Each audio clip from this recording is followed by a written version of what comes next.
Welcome to Doctors of the Past. Today we bring you our ranking of the 3 most important reused Egyptian inscriptions. Stick around, subscribe, and thanks so much for your time.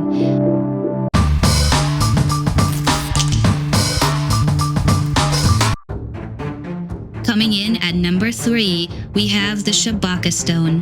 What makes it so special? It's the only known document that details the Memphite cosmology. Dated to 710 BC during the 25th Dynasty, it presents a fascinatingly different version of the Egyptian creation story.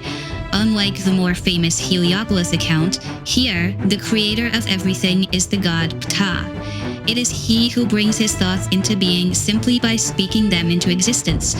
The text even presents him as the father of Aton-Ra.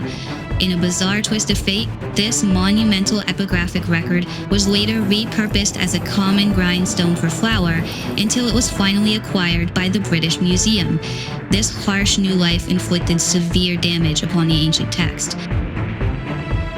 For our second pick, we've chosen the Restoration Stela. After the turbulent Amarna period in the 14th century BC, the weight of the Egyptian crown fell upon a sickly young man named Tutankaton, who would soon change his name to Tutankamun. This change highlighted a monumental shift, the return of economic and political power to the priests of Amun. To immortalize this change, he commanded a stela to be erected bearing the restoration decree. However, when his former vizier, Horemheb, later seized the throne and declared himself pharaoh, he brazenly claimed authorship of Tutankamun's decree. In time, the stela itself was broken apart. One of its fragments was unceremoniously used as a foundation stone in the hypostyle hall of the Karnak temple, near a doorway.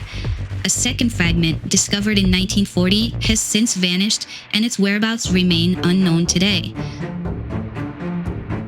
Our number 1 spot could only go to the one and only Rosetta Stone.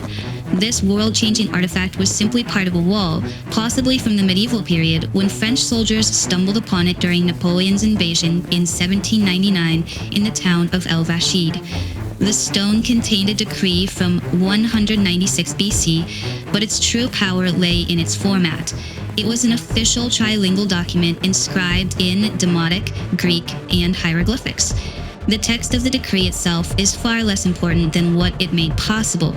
Because Greek was a known language and Thomas Young had already made breakthroughs with Demotic, the brilliant Jean-François Champollion was able to establish the equivalences between the 3 scripts and finally cracked the code of Egyptian hieroglyphs.